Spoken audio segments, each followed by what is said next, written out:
Να ξεκινήσουμε με την κυρία Αντωνάκη Μαργαρίτα. Είναι Γενική Διευθύντρια της Ένωσης Ασφαλιστικών Εταιριών Ελλάδας, η οποία θα ξεκινήσει και αυτή την παρουσίαση. Κύριε Αντωνάκη.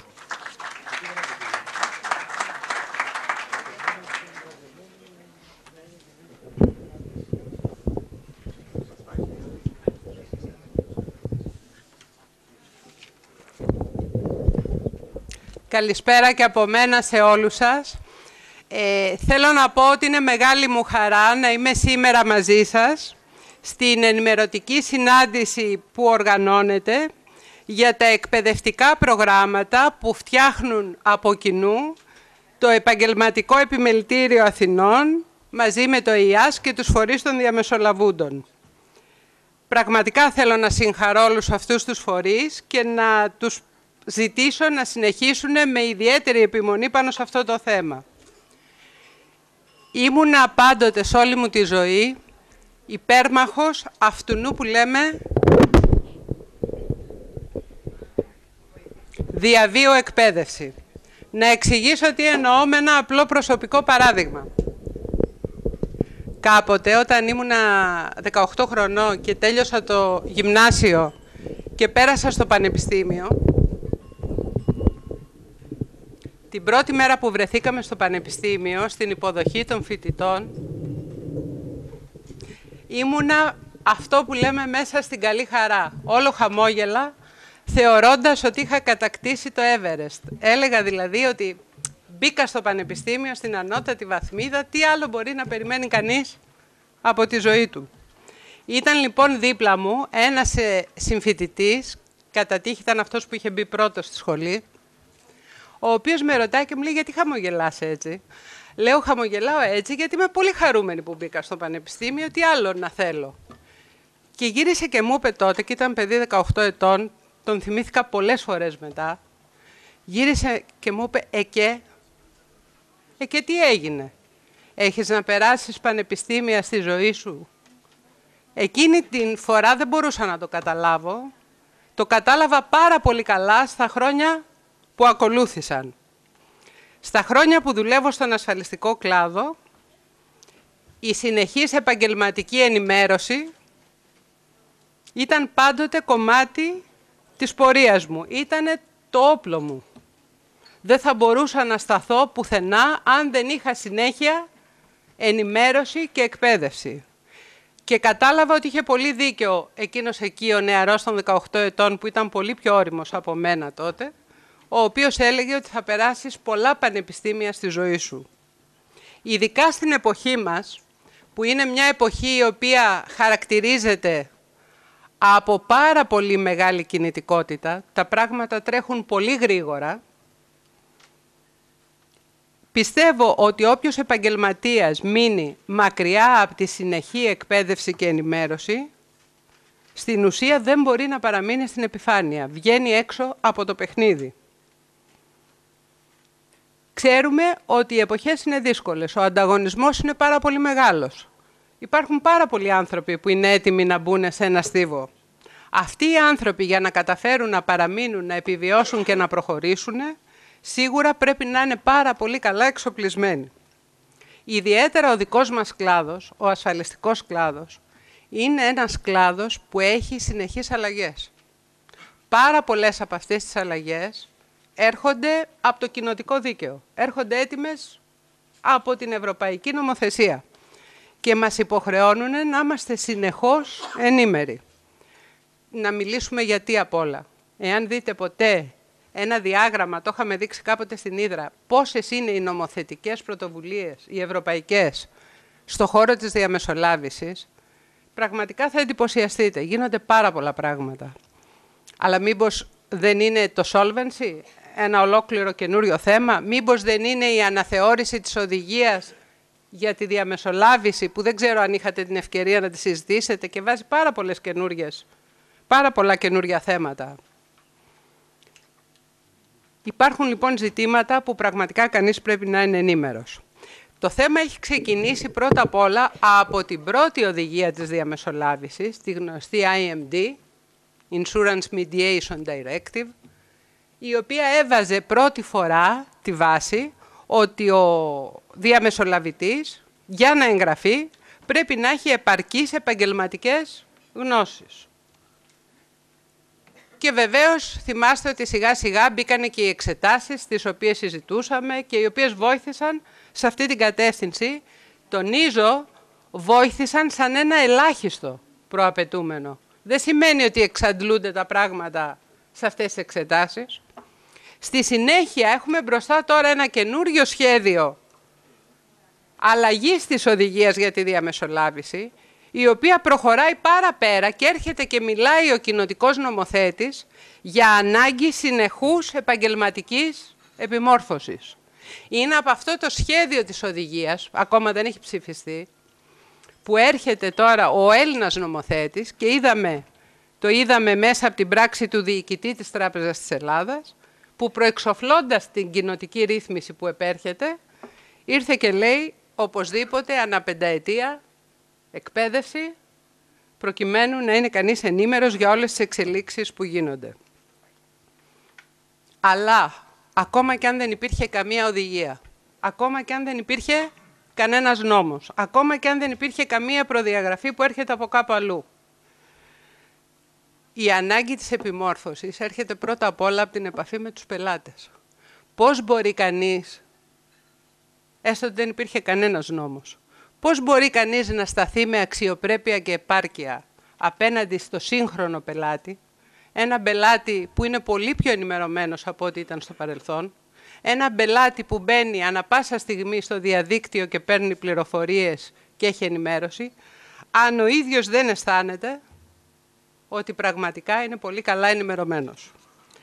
Θεωρώ λοιπόν πραγματικά πολύ σημαντική αυτή την πρωτοβουλία που παίρνει το Επαγγελματικό Επιμελητήριο και οι φορείς σας να αναθέσουν στο ΕΙΑΣ αυτά τα προγράμματα και νομίζω ότι θα τα αξιοποιήσετε, ότι θα πιάσουν τον τόπο και ότι θα πρέπει οι ίδιοι να ζητάτε περισσότερα τέτοια, να τα παίρνετε από τους φορείς σας. Θα είναι μια πραγματική προσφορά, κάτι που αξίζει. Σας ευχαριστώ πολύ για την προσοχή σας και ελπίζω αυτά τα προγράμματα να στεφθούν με πραγματική επιτυχία.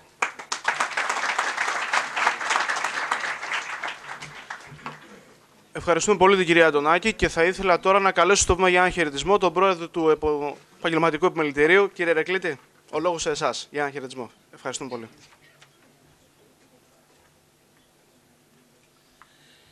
Καλησπέρα σας. Ευχαριστώ πολύ για την πρόσκληση. Το Επαγγελματικό Επιμελητήριο της Αθήνας, ιδιαίτερα από την ανάληψη της διοίκησης με την παρούσα σύνθεση, έχουμε αναλάβει, όπως είναι γνωστό, εδώ και 10 μήνες, έχουμε καταβάλει ιδιαίτερη προσπάθεια όλα τα μέλη του Διοικητικού Συμβουλίου, ιδιαίτερα όμως θα πω τα μέλη της Διοικητικής Επιτροπής, ας μου επιτραπεί, και έχουμε ενσκύψει με περισσή φροντίδα και προσπάθεια σε όλα τα ζητήματα που απασχολούν τους επαγγελματίες μέλη μας. Είναι άποψή μου και διακατέχεται από την ίδια άποψη και ολόκληρος η Διοικητική Επιτροπή ότι προτιμούμε να έχουμε κατηρτισμένους και μορφωμένους επαγγελματίες μέλη μας, όπως ανέφερε πολύ χαρακτηριστικά και η προηγούμενη ομιλήτρια, από το να έχουμε ένα πακτολό χρημάτων στις τράπεζες με αβεβαία την έκβαση στο που θα πάνε. Θυμηθείτε το πρόσφατο αποτέλεσμα που είχαμε εμείς στο Επαγγελματικό Επιμελητήριο της Αθήνας. Άρα λέω τι, για να μην σας κουράσω περισσότερο. Εύχομαι καταρχήν επιτυχία στο έργο σας και στην προσπάθειά σας που σήμερα αναλαμβάνετε. Θεωρώ δεδομένο ότι τούτο θα το μιμηθούν και άλλες πληθυσμιακές ομάδες του Επιμελητηρίου. Εμείς θα είμαστε εκεί να τις ακούσουμε και να τις στηρίξουμε και εύχομαι ολόψυχα επιτυχία στην προσπάθεια που σήμερα ξεκινάτε. Ευχαριστώ πολύ.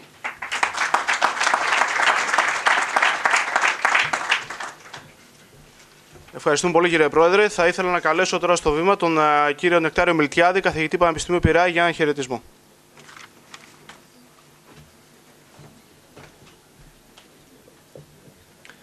Καλησπέρα σας.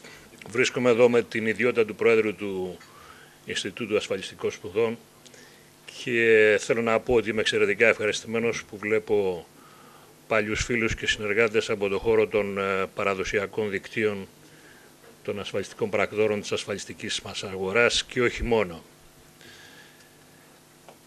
Η ασφαλιστική μας αγορά περνάει τη δυσκολότερη φάση της αυτή τη στιγμή και νομίζω ότι πρέπει να προσπαθήσουμε να χρησιμοποιήσουμε αυτήν την κρίση σαν ευκαιρία για αναδιάρθρωση σε βάθος όχι μόνο της αγοράς αλλά και του χώρου των διαμεσολαβούντων και να χαιρετήσουμε στο πλαίσιο ακριβώς αυτής της προσέγγισης την πρωτοβουλία του Επαγγελματικού Επιμελητηρίου και του Ινστιτούτου και προσωπικά θα ήθελα να συγχαρώ τους δύο πρωταγωνιστές αυτής της πρωτοβουλίας, η οποία θα είναι μακράς και μεγάλης εμβέλειας, τον κύριο Χατζηθεοδοσίου και τον Σπύρο Ελευθεριώτη, οι οποίοι συνέλαβαν και εκπώνησαν αυτό το σχέδιο για μακροχρόνια προγράμματα αναβάθμισης, αν θέλετε, της τεχνογνωσίας των διαμεσολαβούντων γενικότερα και ειδικότερα των ασφαλιστικών πρακτόρων.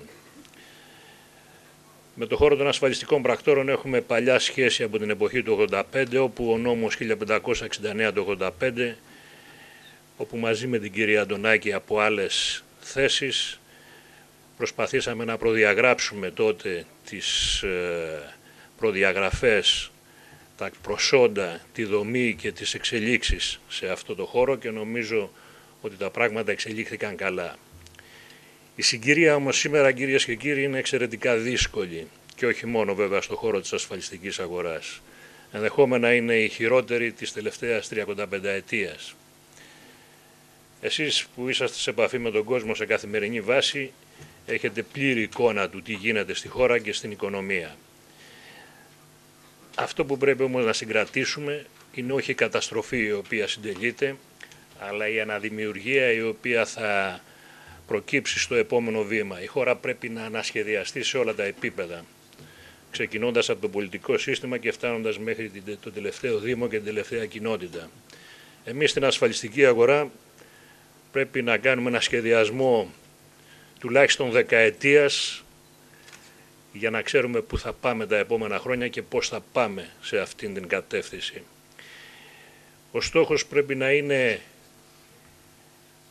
η δημιουργία νέας ύλης για την ασφαλιστική αγορά, γιατί έχουμε κολλήσει τώρα και 20 χρόνια σε ένα ποσοστό 2% του ακαθάριστου εθνικού προϊόντος, που σημαίνει η πανάπτυκτη αγορά σε στασιμότητα. Και επομένως αυτό πρέπει να το ξεπεράσουμε μόνο με προγραμματισμένες κινήσεις από εδώ και πέρα και να εκπονήσουμε και να κατεβάσουμε ιδέες τι καινούριο μπορεί να φέρει και νέα ύλη στην ασφαλιστική μας αγορά. Ο χώρος των ασφαλίσεων προσώπων είναι ο κύριος τομέας όπου θα δημιουργηθούν οι προϋποθέσεις για την ανάπτυξη ασφαλιστικής αγοράς στην επόμενη δεκαετία. Δεν χρειάζεται τώρα να μπούμε σε λεπτομέρειες, αλλά οι ασφαλίσεις ζωής, συντάξεων μακροχρόνιας φροντίδας, οι ασφαλίσεις υγείας είναι οι κύριοι φορείς της νέας ύλης που αναμένουμε για την αύξηση του τζίρου της ασφαλιστικής μας αγοράς και που κατά την άποψή μου στην επόμενη δεκαετία θα μας μετακινήσει από την θέση της υπανάπτυκτης αγοράς στη θέση της αναπτυσσόμενης, όχι της ανεπτυγμένης, στη θέση της αναπτυσσόμενης αγοράς. Εξαρτάται όμως από εμάς και από τον σχεδιασμό που κάνουμε. Δεν μπορεί δηλαδή η ασφαλιστική αγορά μέσα σε αυτήν την κρίση και την ευκαιρία που υπάρχει για σχεδιασμούς να ασχολείται με δευτερεύοντα και τριτεύουσα σημασίας θέματα και να μην επιχειρεί έναν μακροπρόθεσμο προγραμματισμό για την επίτευξη των μεγάλων στόχων που θα προκύψουν την επαύριο της τρέχουσας κακής περίοδου. Η χώρα μας θα ολοκληρώσει την υφεσιακή φάση τέτοια εποχή του χρόνου και θα αρχίσει πλέον η άνοδος και ο επανασχεδιασμός σε όλους τους τομείς οικονομίας. Το θέμα είναι ποιοι θα είναι μέχρι τότε έτοιμοι να δημιουργήσουν τις καινούργιες δομές στους τομείς τους και να επωφεληθούν από τις αναπτυξιακές δυνατότητες, γιατί η Ελλάδα δεν πρόκειται να πεθάνει. Περνάμε μια δύσκολη φάση, έχουμε περάσει και χειρότερα, θα επανέλθουμε και εξελίξεις και στην ευρύτερη Ευρώπη και στο νότο της Ευρώπης ιδιαίτερα θα είναι προς την κατεύθυνση που θα μας βοηθήσει. Απλώς πρέπει να αντέξουμε ακόμα ένα χρόνο για να κλείσει αυτή η περίοδος του υφεσιακού κύκλου χωρίς περαιτέρω απώλειες. Χώρος των διαμεσολαβούντων λοιπόν στην ασφαλιστική αγορά και με την προϋπόθεση ότι θα ξεκινήσει μια σημαντική αναπτυξιακή διαδικασία, νομοτελειακά αυτή τη φορά, διότι το κράτος αποσύρεται από την προστασία του πληθυσμού και όχι μόνο το ελληνικό κράτος, οριζόντια όλη η Δύση και η Ευρώπη και η Βόρεια Αμερική αποσύρονται από την προστασία του πληθυσμού, διότι δεν αντέχουν πλέον οι κρατικοί προϋπολογισμοί να στηρίξουν τον κόσμο για υγεία, συντάξεις, μακροχρόνιες φροντίδες που θα είναι τα καινούργια ασφαλιστικά προϊόντα του τέλους αυτής της δεκαετίας και ούτω καθεξής. Επομένως, ανοίγει πεδίο δόξης λαμπρών για την ασφαλιστική αγορά. Και εδώ να προσθέσω και χώρους πιο οικείους σε εσάς. Οι ασφαλίσεις καταστροφών, φυσικών καταστροφών, είναι ένας πολύ μεγάλος χώρος, τον σχεδιάζουμε, νομίζω ότι σύντομα θα ακούσετε πράγματα τα οποία θα σας προσφέρουν καινούργια ύλη για την επέκταση των εργασιών σας. Αυτό που θέλω να πω είναι ότι σε αυτό το καινούργιο περιβάλλον είναι ευκαιρία για επανασχεδιασμό και στο χώρο το δικό σας. Τα των ασφαλιστικών εταιριών θα τα ακούσετε σύντομα, νομίζω ότι θα είναι ευχάριστα και προς τη σωστή κατεύθυνση. Ο χώρος των διαμεσολαβούντων πρέπει να ακολουθεί στην ίδια κατεύθυνση που θα πρέπει να κάνουμε και σε όλους τους άλλους χώρους οικονομίας. Συγκέντρωση δυνάμεων και εξειδίκευση. Δεν υπάρχει περίπτωση να επιβιώσουμε διαφορετικά. Και αυτό ισχύει για όλους τους τομείς και ειδικότερα και για την ασφαλιστική αγορά και ακόμα πιο ειδικότερα για το χώρο το δικό σας. Σας είπε η κυρία Αντωνάκη πώς βλέπει τα πράγματα και έτσι είναι. Στην καινούργια εποχή δεν μπορεί να μην αναβαθμίζεται η τεχνογνωσία σας σε τακτά και σύντομα χρονικά διαστήματα. Δεν είναι δυνατόν να υπάρχουν διαμεσολαβούντες οι οποίοι ξέρουν μόνο ασφάλιση αυτοκινήτων και ελάχιστα πράγματα από ασφαλής περιουσίας. Τελείωσαν αυτές οι περίοδοι. Δεν μπορεί αυτό το προμηθειακό κόστος με το οποίο επιβαρύνεται η ασφαλιστική διαδικασία να έχει τέτοιου είδους αντιπαροχές. Να είσαστε έτοιμοι για μεγάλη συμπίεση στα επίπεδα των προμηθειών. Αυτό τι σημαίνει? Κάποιοι θα το πάρουν αρνητικά. Αντίθετα, είναι μεγάλη ευκαιρία διότι αυτές οι τάσεις δεν σταματάνε στις ανθρώπινες κοινωνίες και ειδικά στα οικονομικά συστήματα. Θα υποστείτε ανταγωνισμό από νέα συστήματα διαμεσολαβήσεως. Δεν θα συνεχίσει δηλαδή στο διηνεκές η διαμεσολάβηση στην ασφάλιση μόνο από ασφαλιστικούς πράκτορες, ασφαλιστές με φυσική παρουσία και όλα αυτά τα οποία ξέραμε στο παρελθόν. Αλλάζουν τα πράγματα. Οι νέες γενιές δουλεύουν περισσότερο μέσα από ηλεκτρονικούς υπολογιστές και λιγότερο μιλάνε μεταξύ τους ή συνεννοούνται μεταξύ τους. Επομένως, πολλά πράγματα θα γίνονται μέσα από τα ηλεκτρονικά συστήματα πλέον. Οι νέες γενιές ασφαλιστών λοιπόν πρέπει να αποκτήσουν αυτά τα αναβαθμισμένα προσόντα και να προσέξετε αυτό που είπε η κυρία Αντωνάκη, τα περί διαβίου μάθησης. Αυτό δεν ισχύει βέβαια μόνο για εσάς. Θα ισχύει από τους καθηγητές πανεπιστημίων μέχρι τους πάντες ότι πρέπει να ανανεώνουν τις γνώσεις τους πλέον τουλάχιστον μια φορά τη δεκαετία. Επομένως αυτό είναι το μυστικό και αυτό είναι το θέμα το οποίο πρέπει να επιδιώξουμε όλοι και γι' αυτό αρχίσαμε την εκπαίδευση του χώρου του δικού σας που ήταν ο πιο αδικημένος. Μιλάω για τους ασφαλιστικούς πράκτορες από τις προσπάθειες που είχαν γίνει στο παρελθόν από τις ασφαλιστικές εταιρείες και από το Ινστιτούτο Ασφαλιστικών Σπουδών. Πρέπει να επενδύσουμε σε αυτό το χώρο, να αναβαθμίσουμε τα προσόντα του, ώστε και όχι μόνο για το λεκανοπαίδιο, αλλά με μεγάλη ευχαρίστηση ακούω ότι και τα άλλα επιμελητήρια σε όλη την Ελλάδα αρχίζουν να υιοθετούν αυτή την προσέγγιση, ώστε ο χώρος να αναβαθμιστεί και να μπορέσει να ανταποκριθεί στις καινούργιες ανάγκες. Είναι απαραίτητο αυτό και πρέπει να συνδυαστεί με παράλληλες εξελίξεις σε επίπεδο στελεχών, σε επίπεδο δομών και σε επίπεδο τρόπου λειτουργίας. Οι εξετάσεις που επιβάλλει η Εποπτική Αρχή είναι το ελάχιστο που πρέπει να ικανοποιούν οι διαμεσολαβούντες. Το ελάχιστο προσόν. Πρέπει να έχετε πολύ πιο αυξημένα προσόντα από αυτά που απαιτούν οι εξετάσεις για να πάρετε τα πιστοποιητικά που δίνει η Εποπτική Αρχή.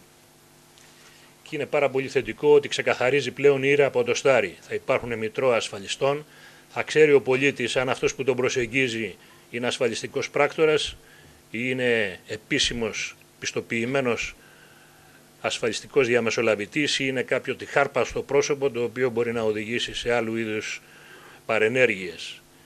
και επομένως αυτά ξεκαθαρίζουν. Θα ακολουθήσουν άλλα πράγματα που έχουν σχέση με την δήλωση του ποσού της προμήθειας στον πελάτη, το οποίο, όπως έχετε πληροφορηθεί από τα συνδικαλιστικά σας όργανα, επίκειται, και τα θέματα των αστικών ευθυνών ήδη τα έχετε αντιμετωπίσει, διότι έχετε ήδη αποκτήσει ασφαλιστήρια αστικής ευθύνης για τις τρέχουσες εργασίες σας. Και θέλω να πω και μερικά πράγματα για τις δομές τις οποίες χρησιμοποιούν οι διαμεσολαβούντες στη χώρα. Είναι απαρχαιωμένες.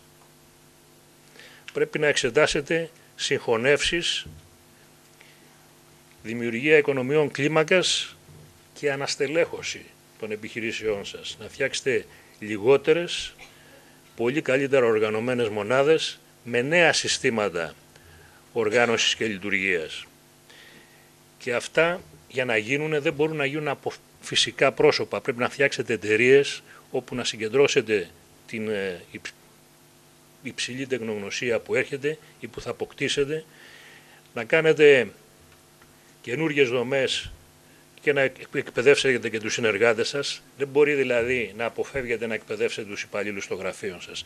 Και πρέπει να προσλάβετε και καινούριο κόσμο και να βοηθήσετε την απασχόληση, αλλά και να μπορέσετε να συμβάλλετε στην βιωσιμότητα των νέων αυτών σχημάτων. Και θα πρέπει να βελτιωθεί βέβαια και ο τρόπος λειτουργίας. Θα πρέπει να εκπαιδευτείτε στους νέους τρόπους προσέγγισης των πελατών και αυτά να δέσουν με την παράλληλη κίνηση που θα κάνουν οι ασφαλιστικές εταιρείες για την αύξηση του κύκλου εργασιών, του τζίρου της παραγωγής δηλαδή ασφαλίστρων. Επομένως, τώρα είναι η κατάλληλη περίοδος. Εάν χάσετε 1-2 χρόνια, μετά δεν θα προλάβετε τις εξελίξεις, θα γίνουν άλλα πράγματα ή θα σας προσπεράσουν οι ανταγωνιστές σας. Τώρα λοιπόν, αυτοί που είμαστε στο πιο βαθύ σημείο της κρίσης, τώρα είναι η κατάλληλη ευκαιρία για συγκέντρωση δυνάμεων και δημιουργία μεγάλων και βιώσιμων μονάδων. Εμείς οι παλαιότεροι μιλάγαμε πάντα για την Ομοσπονδία. Η Ομοσπονδία είναι πολύ μεγάλη κατάκτηση του χώρου των διαμεσολαβούντων. Είναι πάρα πολύ μεγάλη κατάκτηση του χώρου των διαμεσολαβούντων. Πρέπει να τη διαφυλάξετε και να επωφεληθείτε από τις ευχέρειες που σας δίνει για να ενισχύσετε τη διαπραγματευτική σας θέση και την αναβάθμιση του επαγγέλματός σας. Νομίζω ότι η σύζευξη αυτών των δυνάμεων, δηλαδή ο σχεδιασμός των ενεργειών, η συγκέντρωση δυνάμεων, η συνεχής εκπαίδευση με την παράλληλη θετική εξέλιξη που όλοι αναμένουμε και προς αυτό το στόχο εργαζόμαστε για την αύξηση της ασφαλιστικής ύλης, θα μας βοηθήσει να περάσουμε στη νέα εποχή της αναπτυγμένης ελληνικής ασφαλιστικής αγοράς. Σας ευχαριστώ πολύ.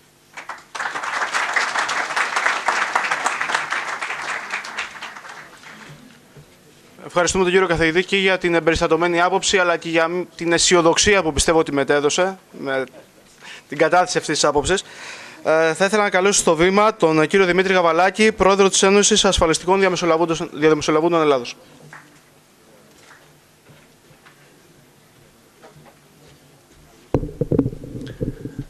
Αγαπητοί φίλοι και συνάδελφοι, καλησπέρα σας. Οφείλω να ομολογήσω ότι είναι ιδιαίτερη χαρά που μου δίνεται η ευκαιρία να προλογίσω και να χαιρετήσω τη συγκεκριμένη εκδήλωση, όχι μόνο για την ουσία του θέματος, αλλά γιατί πραγματικά η συμμετοχή σας είναι εκπληκτική. Δεν είναι ότι δεν ήταν αναμενόμενη, αλλά είναι πολύ σημαντικό το ότι επιβεβαιώνουμε αυτό που πραγματικά πιστεύουμε. Σήμερα, 2 χρόνια μετά που ξεκινήσαμε την κοινή προσπάθεια όλα τα σωματεία της ασφαλιστικής διαμεσολάβησης, δεν ξέρω αν φανταζόμασταν ότι μέσα σε 2 χρόνια θα είχαμε καταφέρει τόσα πολλά πράγματα και ιδιαίτερα αν φανταζόμασταν ότι μέσα σε 2 χρόνια θα είμαστε εδώ σε αυτή την αίθουσα να συζητάμε για ένα τόσο σημαντικό θέμα όπως είναι η εκπαίδευσή μας, με τη βοήθεια του επιμελητηρίου, με τη βοήθεια δηλαδή όλων των εκλεγμένων από εσάς ανθρώπων της ασφαλιστικής διαμεσολάβησης, με τη βοήθεια του Γιάννη του Χατζηδοδοσίου να μπορεί να γίνει αυτό πράξη. Να μπορεί να γίνει πράξη, θυμίζω, σε εκλογές δύσκολες, με πολύ λίγες έδρες. Να μπορεί να γίνει πράξη μια τόσο σημαντική εκδήλωση που επίκεντρο έχει την προσπάθεια όλων μας να φέρουμε την ασφαλιστική διαμεσολάβηση στο επίπεδο που απαιτούν οι καιροί.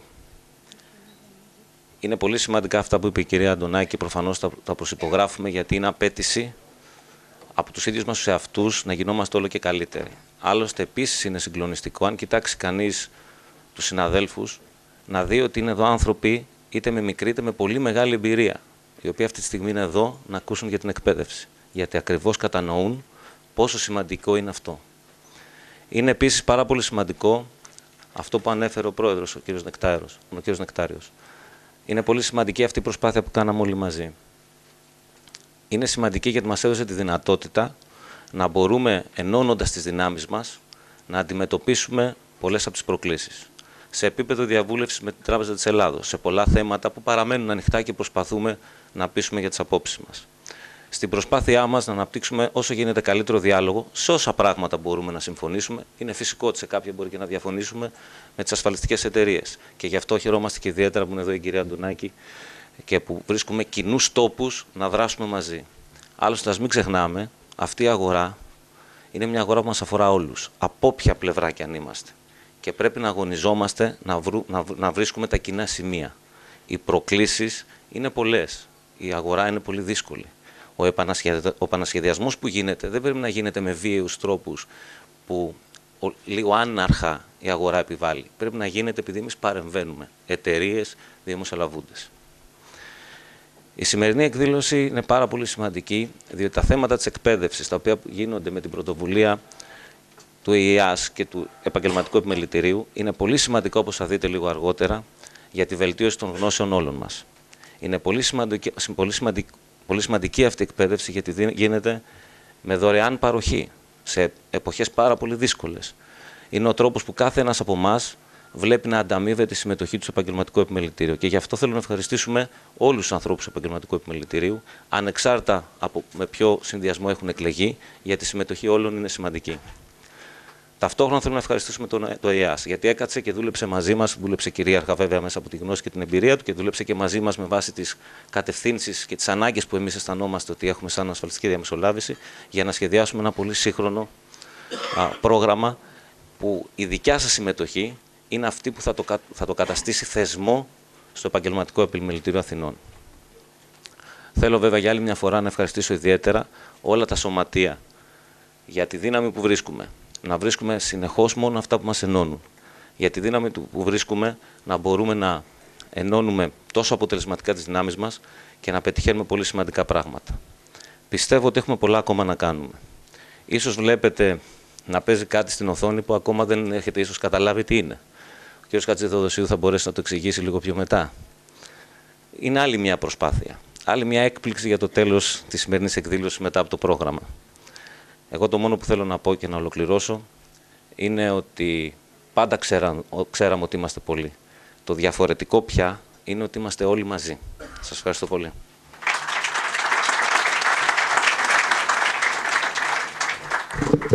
Ευχαριστούμε τον κύριο Γαβαλάκη και πριν περάσουμε συνέχεια μια μικρή παρένθεση γιατί ειδοποιηθήκαμε από το ξενοδοχείο. Ο ιδιοκτήτης του ΙΟ 2483 παρακαλείται να μετακινήσει το όχημά του, εμποδίζει. Ευχαριστώ πάρα πολύ. Τώρα, ο λόγος ανήκει στον οικοδεσπότη, οπότε καλώ στο βήμα τον κύριο Ιωάννη Χατζηθεοδοσίου, Γενικό Γραμματέα του Επαγγελματικού Επιμελητηρίου, για την ανάλυση του προγράμματος. Καλησπέρα σας. Καταρχήν να ευχαριστήσω και εγώ όλους για τη συμμετοχή σας εδώ. Είναι από τις πιο μεγάλες συμμετοχές. Αυτό που είπε ο Δημήτρης προηγουμένως, μην ξεχάσουμε πριν φύγουμε να σας πούμε τι είναι αυτό που βλέπετε στον πίνακα. Να τα αφήσουμε σαν έκπληξη στο τέλος. Να σας πω ακόμη ότι νομίζω ότι πρώτη φορά γίνεται μια συντεταγμένη ενέργεια που νομίζω ότι μπορεί να είναι μόνο η απαρχή κάποιων καινούριων πραγμάτων και να ξεκινήσω από αυτό που οφείλουμε ως επιμελητήριο να σας πω για τη συγκυρία που ζούμε. Πραγματικά, είπε ο κύριος Νεκτάριος προηγουμένως, ζούμε τη δυσκολότερη συγκυρία ως λαός από το 1974. Δηλαδή, πιο δύσκολα σε αυτή την εποχή που ζούμε δεν υπήρξε άλλη εποχή. Όμως, σε μια εποχή που πραγματικά νομίζω ότι θα πρέπει να τη δούμε από δύο οπτικές γωνιές. Η μία λοιπόν που καταλαβαίνουμε όλοι είναι ότι έχουμε 1,5 εκατομμύριο ανέργους, έχουμε πολύ μεγάλο πρόβλημα ρευστότητας στην αγορά. Από την αρχή του χρόνου κλείσαν 65.000 μικρομεσαίες επιχειρήσεις. Ότι έχουμε ένα τεράστιο θέμα στη λειτουργία και τη βιωσιμότητα των επιχειρήσεων από εδώ και πέρα. Όλα αυτά τα έχετε ξανακούσει. Και νομίζω ότι η συνεχής αναφορά στα μείον δεν βοηθάει. Θέλω να προσθέσω μερικά συν, ξεκινώντας από το επάγγελμά μας. Βάλαμε ένα ερώτημα μια φορά: ποιος έχει πιο μεγάλη ανάγκη την ασφάλεια? Ένας που έχει χρήματα, ένας που δεν έχει χρήματα. Φαντάζομαι, παρότι το ξέρετε όλοι, εγώ θέλω να το ξαναθυμίσω, ότι η ανάγκη για ασφάλεια έχει αυτός που δεν έχει χρήματα. Έτσι, πρώτη φορά στην ιστορία, σε εποχή κρίσης, όπως ξέρετε, τα νοσοκομιακά προγράμματα αυτή την εποχή αυξάνονται. Έχουμε αύξηση των πωλήσεων νοσοκομιακών προγραμμάτων, γιατί αυτή τη στιγμή αισθάνεται ο πελάτης μας, ο καταναλωτής, ανασφαλής με το ΕΟΠΗ, με το ΙΚΑ. Και έτσι, παρά την κρίση, λέω, έχουμε μια άνοδο. Τι σημαίνει αυτό? Ότι πρέπει ο πελάτης μας να πιστεί για τα υπόλοιπα προϊόντα. Δηλαδή, είναι αναγκαίο ένας ο οποίος δεν έχει χρήματα να έχει ασφαλισμένο το σπίτι? Αν συμβεί κάτι, αυτός δεν είναι αυτός που χρειάζεται παραπάνω το χρήματα για να αποκαταστήσει τη ζημιά του? Είναι ανάγκη ο πελάτης μας να έχει ασφαλισμένο το μαγαζί? Αυτός δεν είναι ανάγκη να έχει παραπάνω ασφάλεια για την οποιαδήποτε ζημιά του μαγαζιού? Δεν έχει χρήματα. Επιτρέψτε μου ένα παράδειγμα, λίγο χαριτολογώντας. Έχετε στην Ελλάδα το iPhone 5. Έχει προποληθεί ένας πολύ μεγάλος αριθμός πριν έρθει στη χώρα μας. Σωστά? Αυτό σημαίνει λοιπόν ότι εμείς που το ξέρουμε, και αυτό το ρόλο θα παίξει η εκπαίδευση, μήπως χρειάζεται σήμερα να βγούμε και να πούμε ποια είναι η ανάγκη ασφάλισης που έχει κάθε καταναλωτής και ιδιαίτερα εμένω οι φτωχές ομάδες. Αυτοί δηλαδή μπορούν χρήματα. Μήπως αυτά τα χρήματα περισσεύουν? Απλά σήμερα δεν τους έχουμε πείσει για την ανάγκη. Θεωρώ λοιπόν ότι ο κλάδος μας, επιμένουμε να λέμε και ως επιμελητήριο, μπορεί να παίξει ένα μεγάλο ρόλο κοινωνικό στην κοινωνία, να σώσει κόσμο από καταστροφές, αυτός άλλωστε είναι και ο ρόλος μας, και να του δώσουμε αυτή την χρειά που χρειάζεται απέναντι στον κόσμο. Το Επαγγελματικό Επιμελητήριο Αθηνών, όπως είπε και ο πρόεδρος προηγουμένως, ο κ. Δεκλήτης, έχει αλλάξει στροφή, έχει αλλάξει τρόπο λειτουργίας. Ξέρετε, αυτό το καιρό ακούστηκε πολύ συχνά ότι μπορεί να μην υπάρχει πλέον η ανάγκη, ή να μάλλον να μην είναι υποχρεωτική συνδρομή. Στόχος δικός μας είναι της διοίκησης στο τέλος της τετραετίας να μην υπάρχει ανάγκη της συνδρομής, αλλά να έχουμε να πείσει όλο τον κόσμο για την αναγκαιότητα του επιμελητηρίου, έτσι ώστε ο καθένας να είναι μέλος του επιμελητηρίου, όχι επειδή το επιβάλλεται, επειδή οι παροχές που παίρνει, παράδειγμα της χάρη αυτή που θα πούμε παρακάτω, είναι τόσο σημαντικές που το έχει ανάγκη. Ξέρετε, στην Ευρώπη υπάρχουν δύο είδων επιμελητήρια. Τα κρατικά, δείτε Γαλλία, και τα ιδιωτικά. Εκεί που είναι ιδιωτικά, και δεν φοβάμαι να σας το πω, είναι πιο πολλά τα μέλη από εκεί που είναι κρατικά. Δηλαδή νιώθει πιο μεγάλη την ανάγκη. Γιατί αυτό που παίρνει πίσω είναι τόσο μεγάλο που δεν μπορεί να φανταστεί τον εαυτό του έξω από το επιμελητήριο. Δεν φοβάμαι να πω, όπως έχουμε ξαναπεί σε ένα τέτοιο βήμα, ότι για πολλά χρόνια το επιμελητήριο πολλοί λέγανε γιατί το πληρώνω.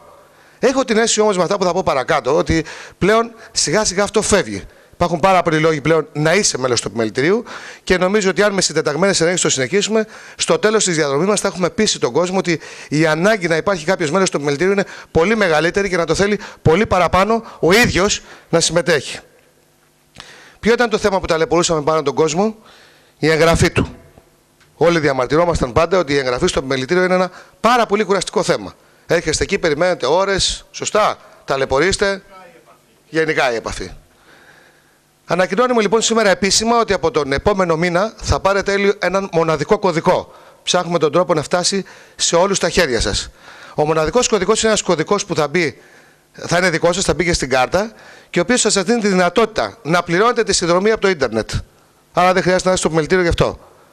Δηλαδή με κάρτα, μέσω από το Δίας, από όλα τα προγράμματα και μέσω 3 τραπεζών, να πληρώνεις από το ίντερνετ. Να παίρνεις τη βεβαίωσή σου από το ίντερνετ. Άρα δεν χρειάζεται να είσαι στο επιμελητήριο για να πάρεις τη βεβαίωση. Λύσαμε λοιπόν τα 2 τρίτα. Ποιο είναι το άλλο 1 τρίτο? Το συμβόλαιο αστικής ευθύνης. Εδώ πρέπει να σας πω και να ευχαριστήσω τον κύριο Αντωνάκη, γιατί από κοινού πήγαμε στην Τράπεζα Ελλάδος, τον κύριο Βογιατζή, και του είπαμε να τελειώσει αυτή η ιστορία με το συμβόλαιο αστικής ευθύνης, να το κάνουμε μία σελίδα, μία βεβαίωση, έτσι ώστε αυτή η βεβαίωση να είναι πολύ εύκολο να σταλεί ακόμη και ηλεκτρονικά. Έχει αντιρρήσει ο κύριος Βογιατζής. Δεν το έχουμε λύσει ακόμα η Τράπεζα Ελλάδος. Υπάρχει κοινή θέση διαμεσολαβού των όλων των συλλόγων και του επιμελητηρίου με την Ένωση Ασφαλιστικών Εταιριών. Θέλω να πιστεύω θα τον πείσουμε, άρα να μην υπάρχει κανένας λόγος πλέον να έρθει κανείς στο επιμελητήριο.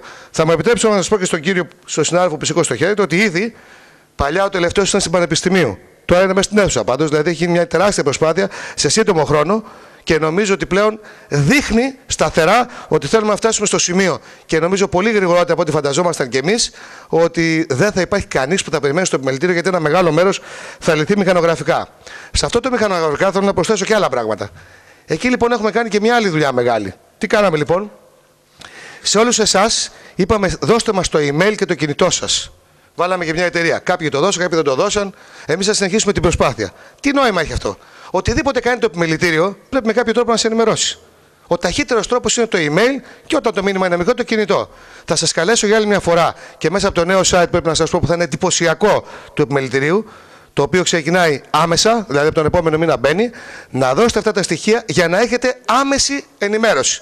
Δεν έχετε άμεση ενημέρωση μόνο για την εγγραφή. Έχετε για το γεμί. Το γεμί είναι υποχρεωτικό για όλους και έχει και ποινές. Δεν το κάνουμε εμείς στο Υπουργείο Ανάπτυξης. Εμείς είμαστε ο μηχανισμός. Άρα να γραφείτε γρήγορα. Έχετε για τα προγράμματα του ΕΣΠΑ.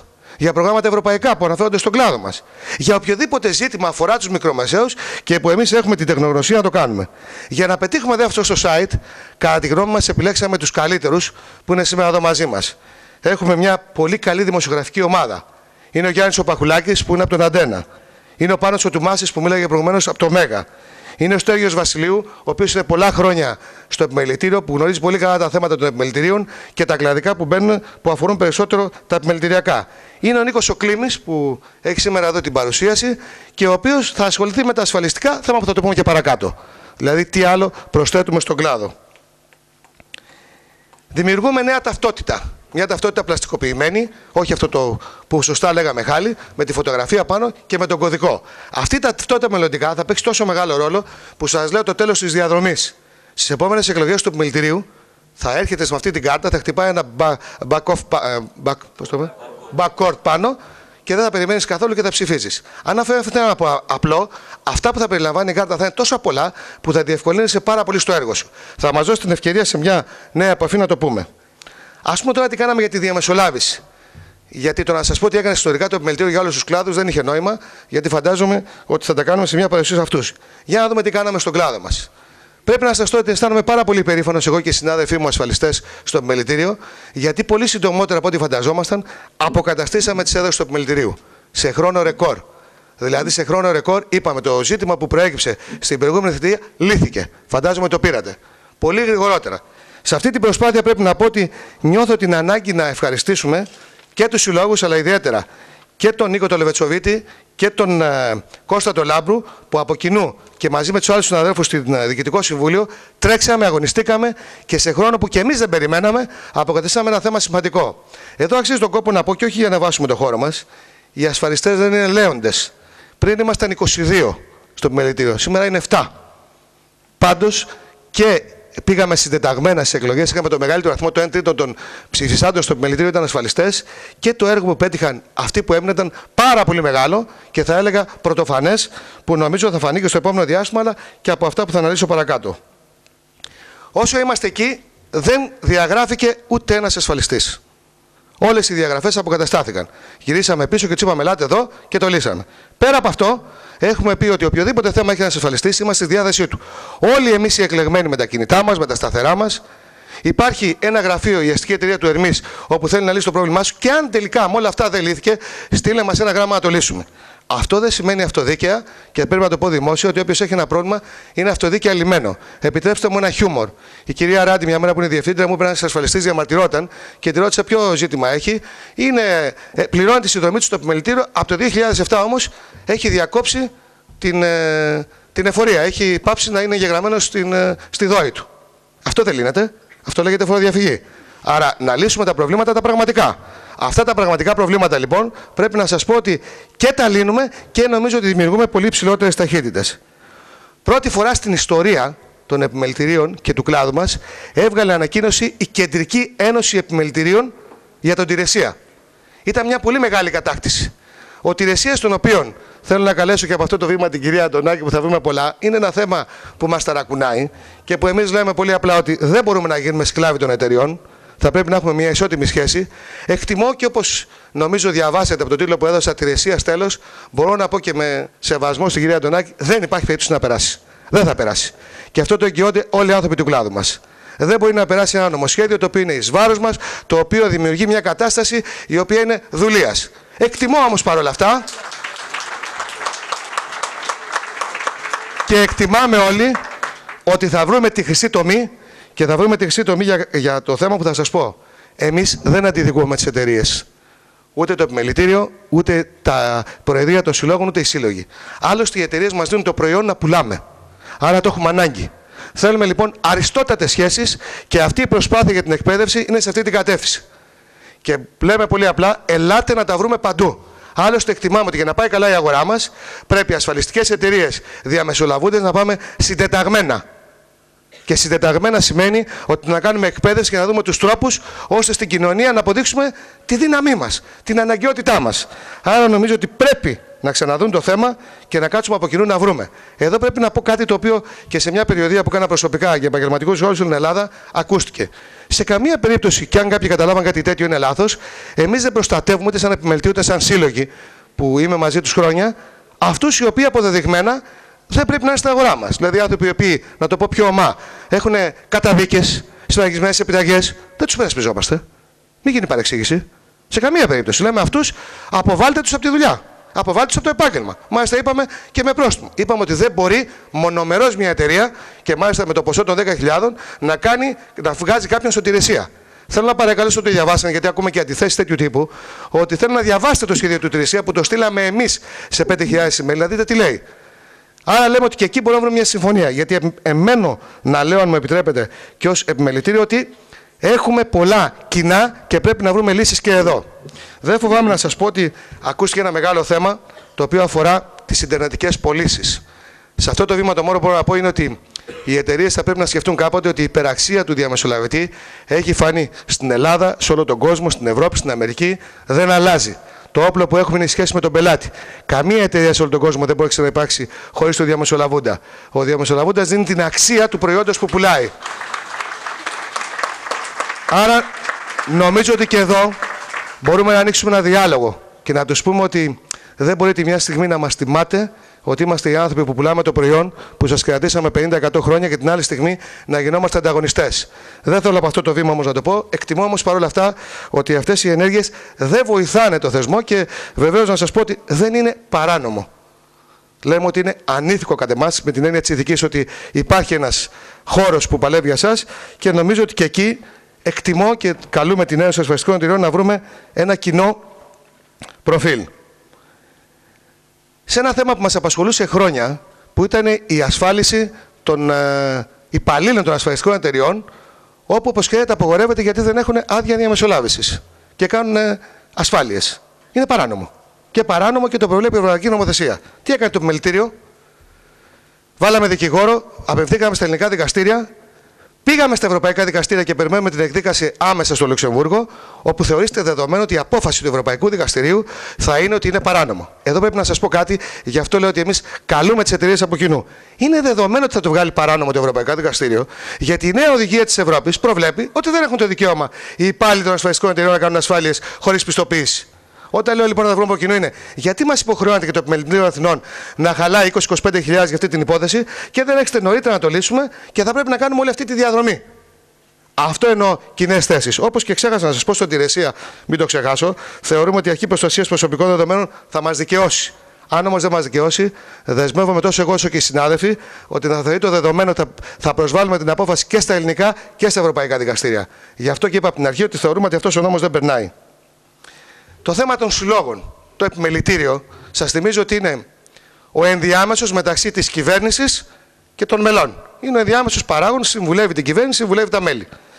Έτσι λοιπόν, εμείς δεν υπερασπιζόμαστε σαν επιμελητήριο πρόσωπα, υπερασπιζόμαστε θεσμούς. Τα σωματεία λοιπόν των διαμεσολαβούντων είναι θεσμός. Έχουν εκλεγεί από εμάς.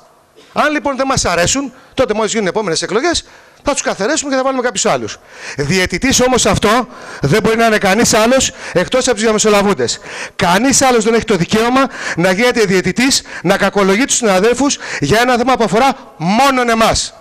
Και βεβαίως δεν έχω κανένα πρόβλημα να πω ότι και τα πρόσωπα της διαμεσολάβησης, δηλαδή ο Ραφαηλίδης, ο Καραβίας, η Γρυπάρη, ο Καβαλάκης, η Λίχρου, ο Μιχαλόπουλος, είναι πρόσωπα εξαιρετικά που δίνουν αγώνες, κάνουν χρόνο, μέρες. Αν δεν είναι εξαιρετικά, θα τους αλλάξουμε εμείς.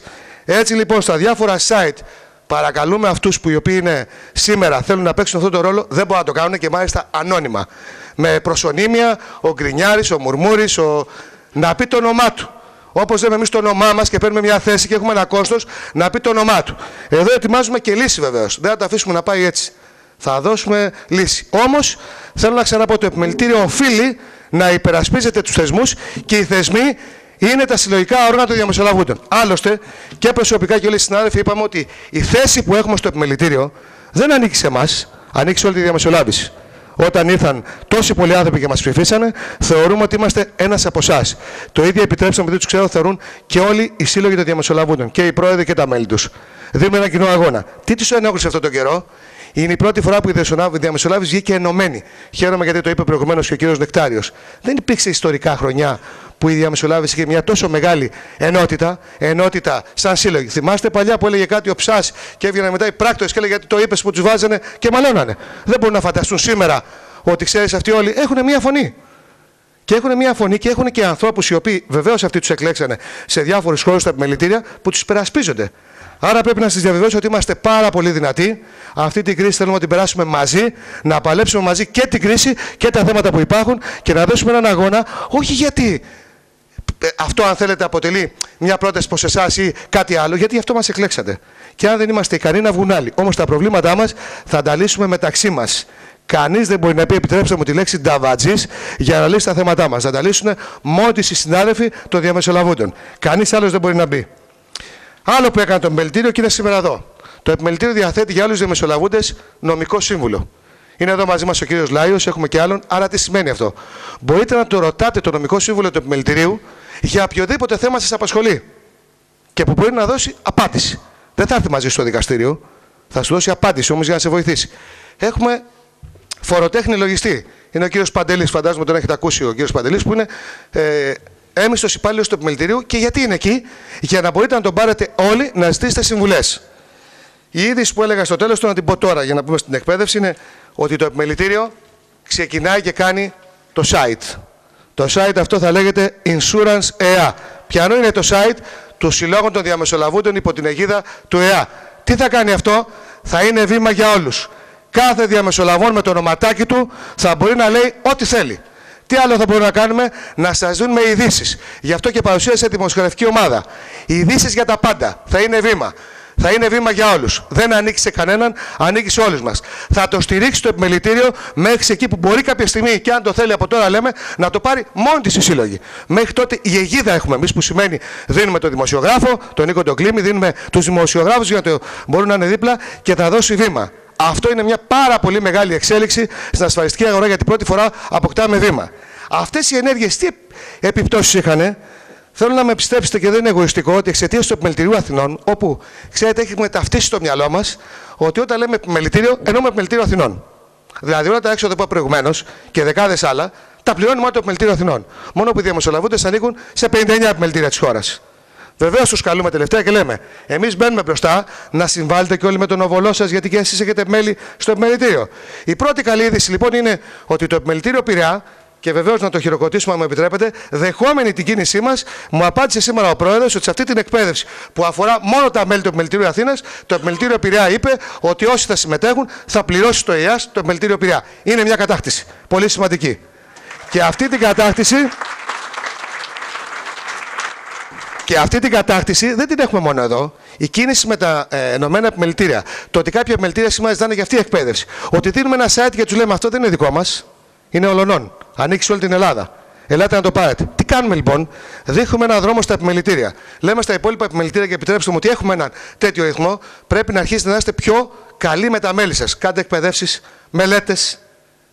Πάτε μαζί τους νομικά να τους περασπίσετε. Το Επιμελητήριο Αθηνών πρέπει να ξέρετε ότι κάθε χρόνο δαπανά πάνω από 200.000 για τους διαμεσολαβούντες. Και είναι κρίμα να μην το ξέρετε. Πάρα πολλά χρήματα. Τους στηρίζει παντού. Και λέμε στα άλλα επιμελητήρια: μπαίνετε και εσείς μπροστά. Και θα μπουν. Άρα κάνουμε μια τομή που τους καλούμε μάλιστα να έχουμε και μια ενιαία έκφραση και άποψη παντού. Ολοκληρώνω, γιατί πήρα πολύ χρόνο και πρέπει ο κ. Λευτεριώτης να σας το πει. Αυτό με την εκπαίδευση είναι το πρώτο βήμα. Η εκπαίδευση είναι πολύ σημαντική, τα είπαν οι προηγούμενοι. Η εκπαίδευση όμως δεν θα σταματήσει εδώ. Αυτός είναι ο πρώτος κύκλος. Θέλουμε να πετύχει. Θέλουμε να πετύχει για να μπορούμε να συνεχίσουμε πολύ δυνατότητα. Σας λέμε από τώρα ότι το 2013 θα συνεχίσουμε με τμήματα πιο πολλά, πιο ανοιχτά. Πώς βγάζουμε τα θέματα? Η Ένωση Ασφαλιστικών Εταιριών, κυρία Αντωνάκη, οι Σύλλογοι των Διαμεσολαβούντων, το ΕΙΑΣ, και εμείς καθόμαστε σε ένα τραπέζι, ζητάμε και την άποψη ανθρώπων όπως του κυρίου Νεκτάριου που έχει μια εμπειρία και καθόμαστε. Τώρα θα ζητήσουμε και τη δική σας.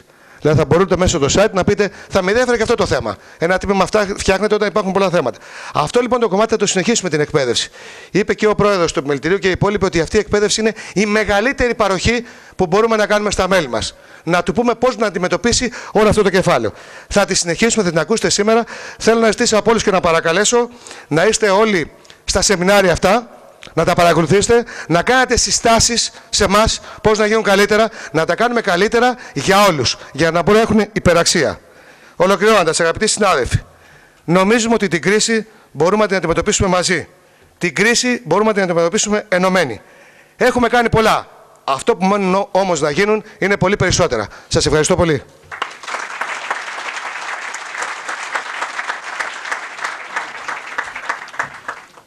Ευχαριστούμε τον κύριο Χατζηθεοδοσίου για την εξαιρετικά ενδιαφέρουσα ομιλία που, αν κρίνουμε και από το χειροκρότημα, άρεσε πάρα πολύ. Θα καλέσω τώρα τον κύριο Σπύρο Ελευθεριώτη, τον Γενικό Διευθυντή του Ελληνικού Ινστιτούτου Ασφαλιστικών Σπουδών. Κύριε Ελευθεριώτη.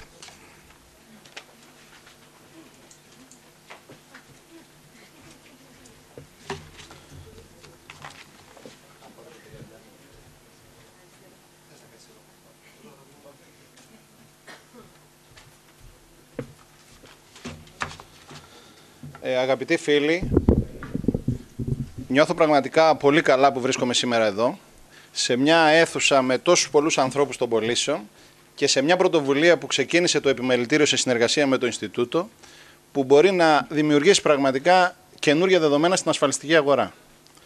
Θα ήθελα να ξεκινήσω από την ουσία της εκπαίδευσης, τι θα κάνουμε, και να πω και δύο λόγια και σκέψεις δικές μου πάνω στην υπόθεση που ξεκινάμε. Θα ήθελα να πω ότι είναι ένα δύσκολο εγχείρημα, διότι ο στόχος που έχουμε συνεννοηθεί είναι να εκπαιδεύσουμε 500 ανθρώπους αρχικά. Και όταν θες να εκπαιδεύσεις μια τόση μεγάλη ομάδα, που πολλές φορές αυτή η ομάδα είναι και ανομοιογενή, γιατί είναι από πάρα πολλούς συλλόγους, από διαφορετικούς χώρους, είναι ιδιαίτερα δύσκολο. Παρ' όλα αυτά πιστεύω απόλυτα ότι θα το καταφέρουμε. Το δεύτερο δύσκολο και μεγάλο εγχείρημα είναι να εκπαιδεύσουμε 500 ανθρώπους μέσα σε ένα μήνα. Είναι το δεύτερο δύσκολο βήμα, που πιστεύω ότι και αυτό μπορούμε να το πετύχουμε. Το τρίτο είναι ότι θα θέλαμε να εκπαιδεύσουμε όλους αυτούς τους ανθρώπους, βάζοντάς τους τη δυνατότητα να επιλέξουν και σε τι θα εκπαιδευτούν. Δηλαδή να τους δώσουμε μια δυνατότητα 7 μαθημάτων, όπου από αυτά τα 7 μαθήματα να κάνουν και την επιλογή. Άρα λοιπόν θα πρέπει να συνδυάσουμε επιλογές των ανθρώπων, τμήματα, μέσα σε ένα μήνα, ώστε να καλύψουμε 500 ανθρώπους. Και πιστεύω ότι θα το κάνουμε. Ταυτόχρονα το Ινστιτούτο, στην πρωτοβουλία αυτή του Επιμελητηρίου, που πραγματικά ήταν συγκινητική, αποφάσισε να καλύψει με δικά του έξοδα άλλο ένα μάθημα. Δηλαδή το ένα θα το καλύψει το Ινστιτούτο και το ένα θα το καλύψει το Επιμελητήριο. Το δεύτερο μάθημα, διότι θα έχετε τη δυνατότητα 2 επιλογών, θα το αντιμετωπίσουμε στις αρχές του επόμενου χρόνου, διότι δεν προλαβαίνουμε στον ένα μήνα να κάνουμε και τα 2 μαθήματα. Άρα, η διαδικασία, να πω 2 λόγια. Το κόστος λοιπόν των προγραμμάτων καλύπτεται από την αστική εταιρεία του Επαγγελματικού Επιμελητηρίου Αθηνών Ερμής και το ΕΙΑΣ, άρα δεν υπάρχει καμία επιβάρυνση σε εσάς. Οι ενδιαφερόμενοι πρέπει να δηλώσουν με αίτηση ποια 2 σεμινάρια επιλέγουν. Θα γίνουν δεκτές οι πρώτες 500 αιτήσεις, ώστε να μπορέσουμε να καλύψουμε τον αριθμό, και οι αιτήσεις θα υποβάλλονται ηλεκτρονικά ή με φαξ στο Ελληνικό Ινστιτούτο και η προθεσμία υποβολής είναι μέχρι τις 7 Νοεμβρίου. Θα ήθελα να τα τηρήσουμε όλα αυτά, ώστε να μπορέσουμε να πραγματοποιήσουμε όλο αυτό το εγχείρημα.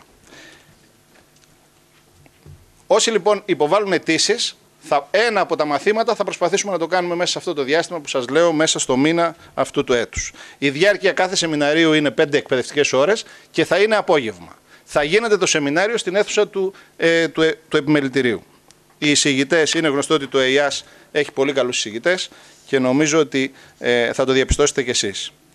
Τώρα, ποια είναι τα βασικά μαθήματα στα οποία σας έχουμε δώσει, και θα ήθελα να πω εδώ κάτι που αναφέρθηκε και πριν, ότι τα μαθήματα δεν βγήκαν τυχαία, βγήκαν μετά από συζητήσεις με όλους τους φορείς, από κουβέντες που γίνανε, από προσπάθεια όλων, προκειμένου να δούμε τι θα ενδιέφερε.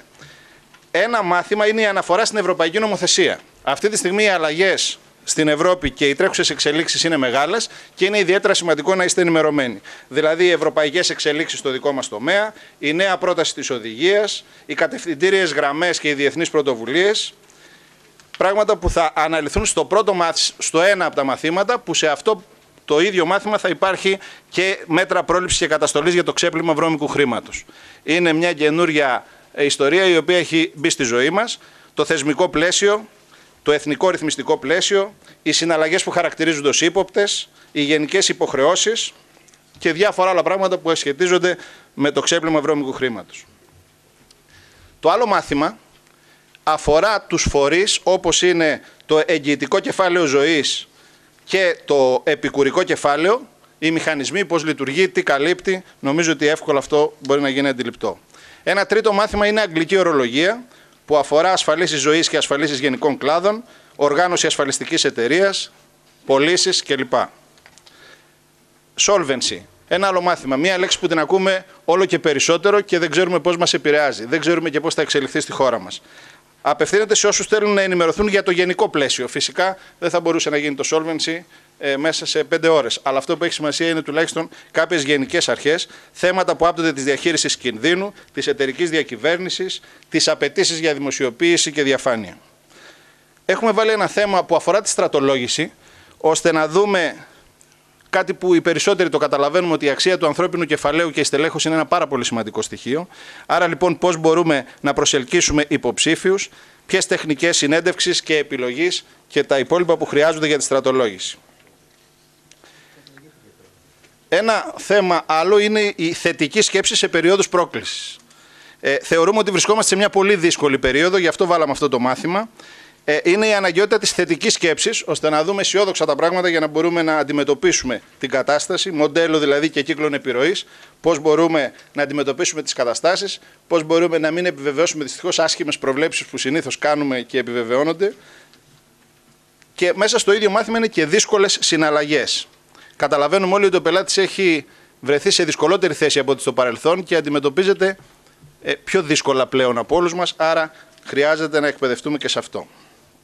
Και 7ο μάθημα είναι τα μέσα κοινωνικής δικτύωσης. Μια καινούρια διαδικασία που μπαίνει επαγγελματικά στη ζωή μας και πρέπει να δούμε το νέο τοπίο που διαμορφώνεται στην επικοινωνία και στην αγορά, οι νέες γενιές αγοραστών, οι οποίες υπάρχουν αλλά έχουν άλλα χαρακτηριστικά από αυτά που ξέραμε μέχρι χθες, να δούμε πώς μπορούμε να τους προσεγγίσουμε αξιοποιώντας την τεχνολογία. Άρα λοιπόν να δούμε ποια είναι η προσφορά αυτών των μέσων. Θεωρώ ότι και αυτό το μάθημα είναι ιδιαίτερα ενδιαφέρον. Αυτά είναι τα μαθήματα. Θα ήθελα με προσοχή να επιλέξετε τα δύο. Θα ήθελα, αγαπητοί φίλοι, να μπω τώρα λίγο στην ουσία της ασφαλιστικής αγοράς και πώς βλέπουμε εμείς τα πράγματα σαν Ινστιτούτο. Θεωρούμε ότι η συνήθις ανάλυση σε αυτή την κατάσταση σήμερα είναι ότι τα πράγματα είναι πάρα πολύ δύσκολα, τα προβλήματα είναι πάρα πολύ μεγάλα, σαφώς βλέπουμε παντού μείωση των εργασιών και αυτό δημιουργεί αρνητική ψυχολογία. Εάν μείνουμε σε αυτό το κομμάτι, αν αντιμετωπίσουμε έτσι τα πράγματα, δεν θα οδηγηθούμε πουθενά. Ή μάλλον θα οδηγηθούμε σε μια παγίδα που συνήθως συμβαίνει, ότι αρχίζουμε και κάνουμε άμυνα. Προσπαθώντας να αντιμετωπίσουμε την κατάσταση, συρρυκνώνουμε τη δουλειά μας, προσπαθούμε να μαζέψουμε μόνο κόστη, δεν ενδιαφερόμαστε πολλές φορές πώς θα υποστηρίξουμε τη δουλειά μας και στην ουσία εγκαταλείπουμε τον πελάτη μας, θεωρώντας ότι με αυτόν τον τρόπο έχουμε διαχειριστεί την κατάσταση. Ενώ στην ουσία έχουμε ναρκοθετήσει κάθε βηματισμό προς την ανάπτυξη και στην εξέλιξη. Άρα λοιπόν, αγαπητοί φίλοι, για να αναπτυχθούμε σε ένα περιβάλλον κρίσης, πρέπει να δούμε τα πράγματα διαφορετικά. Δεν μπορούμε να αντιμετωπίσουμε την κρίση χρησιμοποιώντας αντίθετα από αυτά που κάναμε όταν δεν είχε κρίση, νομίζοντας ότι έτσι θα λύσουμε το πρόβλημα. Και ούτε έχει σημασία να επιμένουμε σε καταστάσεις που δεν οδηγούν πουθενά. Εάν έχουμε βάλει τη σκάλα της ανόδου ή του στόχου μας σε ένα λάθος τοίχο, όσο γρήγορα να πάμε, σε λάθος κατεύθυνση θα φτάσουμε. Και γι' αυτό έχει ιδιαίτερη σημασία να δούμε προς ποια κατεύθυνση θέλουμε να πάμε. Αγαπητοί φίλοι, σήμερα δεν θα κερδίσουν ούτε οι δυνατοί ούτε οι έξυπνοι. Θα κερδίσουν αυτοί που μπορούν να προσαρμοστούν. Όποιος έχει τη δυνατότητα πραγματικά να προσαρμοστεί στις εξελίξεις. Και η προσαρμογή δεν είναι καθόλου εύκολη υπόθεση.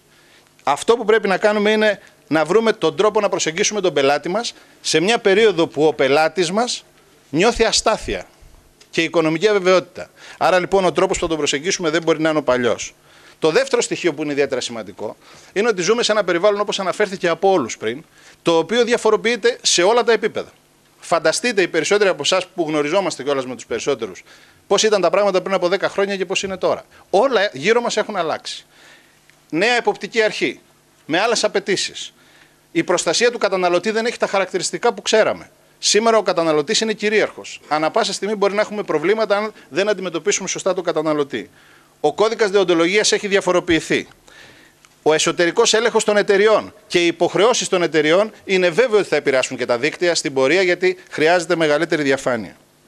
Αγαπητοί φίλοι, από έρευνα που έκανε το Ινστιτούτο και συμμετείχατε πάρα πολλοί από εσάς, θα ήθελα να πω μόνο δύο πράγματα. Η άποψη των περισσότερων από τους ανθρώπους που ήταν στη διαμεσολάβηση πιστεύουν ότι η οικονομική κρίση, για να αντιμετωπιστεί, θα πρέπει να κάνουμε ένα πράγμα, να ενισχύσουμε την εξυπηρέτηση προς τον πελάτη. Αυτή ήταν η δική σας άποψη και είναι απόλυτα σωστή. Τι κάνουμε στις περισσότερες περιπτώσεις? Αντιμετωπίζουμε την οικονομική κρίση με συρρίκνωση, αδιαφορώντας για τον πελάτη. Και αυτό δημιουργεί πρόβλημα σε όλα τα επίπεδα. Και αυτό γίνεται και από τις εταιρείες και από όλους. Οι ίδιοι εσείς απαντήσατε ότι η ασφαλιστική συνείδηση στην Ελλάδα, η οποία είναι πάρα πολύ χαμηλά, αναφέρθηκε και ο κύριος Νεκτάριος ότι 10 χρόνια είμαστε στο ίδιο επίπεδο, δεν ανεβαίνει. Τι πρέπει να κάνουμε? Η απάντηση η δική σας, μέσα από την έρευνα, είναι ότι αυτό που πρέπει να κάνουμε είναι να επιμορφώσουμε τα στελέχη μας. Όσο πιο επιμορφωμένα στελέχη έχουμε εμείς, τόσο μπορούμε να επικοινωνήσουμε σωστότερα με τον πελάτη. Τέλειωσε η εποχή που δεν καταλάβαινε ο πελάτης και θα μπορούσαμε να δικαιολογήσουμε την ύπαρξή μας και την παρουσία μας στην αγορά χωρίς να έχουμε τις γνώσεις. Το σημαντικό μέσα από την έρευνα είναι ότι οι περισσότεροι ασφαλιστές, και παρά τη δυσκολία της κατάστασης, πιστεύουν ότι η εξέλιξη της καριέρας τους στον χώρο μάλλον θα πάει καλά. Και αυτό το θεωρώ ιδιαίτερα θετικό. Αυτό σημαίνει ότι υπάρχει μια ουσιαστική αυτοπεποίθηση. Επίσης, αυτό που φαίνεται ξεκάθαρα είναι ότι όλοι πιστεύουν ότι θα υπάρχει στροφή στην ιδιωτική ασφάλιση. Παρά την κρίση, και όπως αναφέρθηκε και πριν, η κρίση όλη αυτή στην κοινωνική ασφάλιση θα διαμορφώσει νέα δεδομένα, είναι στοιχείο που πρέπει να το αξιοποιήσουμε όλοι μας. Μπορούμε να το πετύχουμε αυτό χωρίς γνώσεις και δεξιότητες? Εκτιμώ ότι δεν μπορούμε. Θα ήθελα να πω ότι θυμόσαστε παλιά που λέγανε πόσο σημαντικό ήταν για όλους μας να έχουμε πιστό πελάτη. Σε αυτή την κρίση φαίνεται έντονα. Με τους περισσότερους που συζητάμε από τους διαμεσολαβητές μας λένε χάνω πελάτες. Η πιστότητα του πελάτη και το να τον έχω μακροχρόνια κοντά μου είναι το πιο δύσκολο εγχείρημα σήμερα. Αυτός που μπορεί να το πετύχει αυτό, και όταν το συζητάγαμε πριν χρόνια δεν το θεωρούσαμε σημαντικό, αυτός που σήμερα έχει διασφαλίσει τον πελάτη του να μην του φύγει, να μην ακυρώσει το συμβόλαιο, είναι αυτός που επιβιώνει οικονομικά. Τι σημαίνει όμως πιστότητα? Σημαίνει ότι πρέπει να ξεφύγουμε από τη λογική της πώλησης και να πάμε στις μακροχρόνιες συμμαχίες με τους πελάτες. Και αυτό δεν γίνεται εύκολα. Μακροχρόνια συμμαχία θέλει άλλη συμπεριφορά δική μας. Να μιλήσουμε για το πώς βλέπουμε τον πελάτη. Παλιά λέγαμε ότι ο πελάτης να γίνει πιστός. Και όταν λέγαμε πιστός, εννοούσαμε να ακολουθεί πάντα αυτό που του ζητάμε εμείς και να έχει το συμβόλαιό του σε εμάς. Τώρα πια δεν γίνεται αυτό. Ο πελάτης για να είναι κοντά μας πρέπει να νιώθει συνέτερος. Όπως θέλει το λογιστή του. Δεν θέλει ένα λογιστή που θα έρθει μετά και θα του πει λάθος τα έκανες. Πρέπει να είναι δίπλα και να τον βοηθήσει στις δύσκολες καταστάσεις που περνάει. Πελάτης λοιπόν δεν είναι αυτός που αγόρασε από εμάς. Και εμείς αγοράζουμε όλη μέρα πράγματα. Δεν νιώθουμε πελάτες εκεί που αγοράζουμε. Είναι αυτός που ακούει τις συμβουλές μας. Και για να ακούσει τις συμβουλές μας, θα πρέπει να είμαστε σε θέση να μπορούμε να συμβουλεύσουμε. Αυτή είναι η πραγματικότητα. Και τι σημαίνει να συμβουλεύσουμε? Είναι να είμαστε επιχειρηματίες πραγματικά, να μπορέσουμε να συνδυάσουμε το τι θέλουν οι επιχειρήσεις που έχουμε πίσω μας, τι θέλουμε εμείς, ποιοι είναι οι δικοί μας στόχοι, οι στόχοι της εταιρείας. Αυτή είναι η λογική των αναγκών σήμερα. Αγαπητοί φίλοι, ο πελάτης μας βρίσκεται σε σύγχυση αυτή τη στιγμή. Έχει οικονομικά προβλήματα, δυσανασχετεί και φοβάται να αγοράσει. Αυτό το πράγμα πρέπει να μάθουμε να το διαχειριζόμαστε με άλλο τρόπο και νομίζω ότι μπορούμε. Όλοι όσοι βρίσκονται σε αυτή την αίθουσα γνωρίζουν πάρα πολύ καλά τι φοβάται ο πελάτης από έναν άνθρωπο των πωλήσεων. Ξέρουν τι είναι αυτό που θα τον έκανε να μην έρθει κοντά του. Πρέπει να φύγουμε, αγαπητοί φίλοι, και νομίζω ότι πρέπει να το κάνουμε μεθοδικά όλοι μαζί, να φύγουμε από τη λογική του πολιτή και να προχωρήσουμε στη φιλοσοφία του συμβούλου. Αυτό σημαίνει όμως ότι χρειάζονται άλλες δεξιότητες και σημαίνει ότι χρειάζονται άλλες γνώσεις. Δεν είναι το ίδιο να πουλάς, δεν είναι το ίδιο να συμβουλεύεις. Είναι δύο διαφορετικά πράγματα. Διότι χρειάζονται καινούριες δεξιότητες. Αν θες να γίνεις ένας πετυχημένος σύμβουλος, τότε θα μπορείς να ανιχνεύεις ανάγκες. Και μιλάω σε πολιτές και με καταλαβαίνετε τι λέω. Όχι να βρω ανάγκες να τις μετατρέψω σε ευκαιρία για να πουλήσω, αλλά να ανιχνεύσω ανάγκες πραγματικά ώστε να δω τι χρειάζεται ο πελάτης. Δεύτερον, να έχω τη δυνατότητα να διαχειριστώ σχέσεις. Διότι όταν θέλω να έχω μακροχρόνια σχέση 10 χρόνια, είναι βέβαιο ότι θα έχω προβλήματα. Άρα πρέπει να μάθω να διαχειρίζομαι αυτές τις σχέσεις. Και τρίτο και σημαντικό, να μπορώ να επιλύω προβλήματα. Διότι σε μακροχρόνιες σχέσεις είναι βέβαιο ότι θα υπάρχουν προβλήματα. Άρα λοιπόν πρέπει να μπορέσουμε να φύγουμε από εκείνο το στάδιο εκπαίδευσης που δυστυχώς από τη δεκαετία του 60 ήταν το βασικό, πώς διαχειρίζομαι τον πελάτη, πώς διαχειρίζομαι τις αντιρρήσεις, και να περάσω σε μια λογική συμβούλου. Να έχω συμβουλευτικές δεξιότητες. Που σημαίνει ότι θα πρέπει να έχω τη δυνατότητα να ακούω, να έχω τη δυνατότητα να κατανοώ, να έχω τη δυνατότητα να προσανατολίζω τη σχέση μου με τον πελάτη. Και αυτό, αγαπητοί φίλοι, δεν είναι εύκολο. Διότι δεν γίνεται με ένα μάθημα, διότι εδώ πρέπει να αλλάξουμε συνήθειες. Και για να αλλάξουμε συνήθειες δεν είναι καθόλου εύκολο. Το πιο δύσκολο πράγμα σε οποιαδήποτε αγορά και σε οποιαδήποτε κατάσταση είναι να αλλάξει συνήθειες. Διότι κάθε μία συνήθεια είναι σαν μια γκλωστή, αλλά όλες μαζί οι συνήθειες είναι ένα σκοινί σκληρό που δεν κόβεται. Θα ήθελα, αγαπητοί φίλοι, επειδή Βλέπω πάρα πολλούς συναδέλφους στις πωλήσεις ότι είναι απογοητευμένοι, φοβισμένοι για τις εξελίξεις. Να πω ότι τα πράγματα δεν είναι δύσκολα. Έχουμε μπροστά μας ένα λαμπρό πεδίο εάν θέλουμε να ασχοληθούμε σοβαρά. Δηλαδή αυτή τη στιγμή η αλλαγή συνηθιών και τρόπου ζωής δεν θα δημιουργήσει νέες ασφαλιστικές ανάγκες. Οι νέες αυτές ασφαλιστικές ανάγκες τόσα χρόνια δεν δημιουργούνται. Οι νέες. Θα υπάρξουν πάρα πολλές νέες ανάγκες που θα διαμορφωθούν στο μέλλον. Η μεγαλύτερη εξάρτηση από τα αγαθά που έχει ο κόσμος σήμερα σε σχέση με το παρελθόν υποχρεώνει τους ανθρώπους να ασφαλιστούν. Έχουμε δηλαδή ένα μεγάλο περιθώριο, διότι ξέρουμε ότι όλοι εξαρτούνται από τα αγαθά. Πιο παλιά, αν πάθαινε κάτι ένα σπίτι, δεν γινόταν τίποτα. Τώρα, αν κάτι συμβεί στο σπίτι, το οποίο έχει πάρει δάνειο, στο οποίο εξαρτώνται διάφοροι άνθρωποι από αυτό, έχει τεράστιο πρόβλημα. Αλλαγές στον χώρο της υγείας. Δηλαδή, τι θα κάνει ο κόσμος? Δεν θα αξιοποιήσει αυτή τη στιγμή τις αλλαγές που γίνονται στον χώρο της υγείας. Νέες τεχνολογίες. Γιατρεύονται άνθρωποι περισσότερο. Μπορεί κάποιο σήμερα πολίτης να πει δεν με ενδιαφέρει εμένα και να αρρωστήσω εγώ, δεν θα πάω, διότι εμένα δεν με ενδιαφέρουν οι εξελίξεις στην υγεία? Κανένας δεν μπορεί να το πει. Υποχρεωτικά λοιπόν θα κάνουμε τα πάντα για να μπορέσουμε να αντιμετωπίσουμε το πρόβλημα υγείας. Αυτές όλες οι αλλαγές θα δημιουργήσουν νέες ασφαλιστικές ανάγκες και ιδιαίτερα σοβαρές. Οι μεγάλες δημογραφικές αλλαγές. Ποιος αμφισβητεί? Συζητάμε τόσα χρόνια για το ασφαλιστικό. Ειδικά εδώ, όσοι είναι στην αίθουσα, ξέρουν πολύ καλά ότι το πρόβλημα αυτό είναι πραγματικό. Δεν έχει σχέση με τη συγκυρία ούτε με την κρίση. Οι δημογραφικές αλλαγές είναι τρομακτικές. Δεν μπορεί να ζήσουν οι νέοι τους γέρους πλέον. Δεν γίνεται. Άρα αυτό το πρόβλημα θα πρέπει να αντιμετωπιστεί με άλλους τρόπους. Αυτοί οι τρόποι περνάνε μέσα από τη δική μας τη δουλειά και θα διαμορφώσουν εισόδημα σε αυτούς που θα μπουν δυνατά να αντιμετωπίσουν αυτή την κατάσταση. Οι ραγδαίες εξελίξεις στην τεχνολογία. Ποιος μπορεί να μείνει αδιάφορος? Ούτε η μικρότερη βιοτεχνία σήμερα δεν μπορεί να μείνει ασφαλισμένη. Διότι η τεχνολογία είναι τέτοια που πρέπει να την παρακολουθήσει και πρέπει να ασφαλιστεί. Δεν μπορεί να το διαχειριστεί διαφορετικά. Οι περιβαλλοντικοί κίνδυνοι. Σε λίγο καιρό το θέμα των αποβλήτων, το θέμα γενικά της οικολογίας θα γίνει κυρίαρχο θέμα ασφαλιστικά. Ήδη η νομοθεσία έχει παρέμβει. Πόσοι από τους διαμεσολαβητές έχουν μπει δυνατά σε αυτό το κομμάτι? Πόσοι προσπάθησαν να προσεγγίσουν πελάτες για τη διαχείριση του περιβάλλοντος? Να πούμε για τα ακραία φυσικά φαινόμενα. Κάποτε μιλάγαμε για ακραία φυσικά φαινόμενα και τώρα είναι καθημερινό. Κάθε μέρα υπάρχουν ακραία φυσικά φαινόμενα. Διότι γνωρίζουμε ότι η παρέμβασή μας στον πλανήτη είναι τέτοια που θα δημιουργεί συνεχώς τέτοιες ασφαλιστικές ανάγκες. Γιατί το λέω αυτό? Το λέω γιατί έχουμε περιθώριο να αναπτυχθούμε. Εάν βέβαια εγκλωβιστούμε ότι πουλάμε αυτοκίνητο, ασφαλής αυτοκίνητων και περιοριστούμε σε αυτό, πιθανότατα δεν θα μπορέσουμε να αξιοποιήσουμε αυτές τις δυνατότητες. Άρα λοιπόν, αυτό που έχει σημασία είναι να είμαστε ενημερωμένοι για τα προϊόντα. Να είμαστε ενημερωμένοι για τα προϊόντα και για τους πόρους που έχουμε στη διάθεσή μας για να πετύχουμε. Ποιοι είναι οι σύμμαχοί μας? Ποιοι είναι αυτοί που μπορούν να μας βοηθήσουν? Θα έλεγα ότι ένας μεγάλος σύμμαχος σήμερα είναι το επιμελητήριο. Και το δείχνει έμπρακτα. Αυτοί είναι οι σύμμαχοί μας. Σε αυτούς πρέπει να στραφούμε για να μπορέσουμε να αναπτυχθούμε και να δούμε τι μπορούμε να κάνουμε για να γίνουμε καλύτεροι.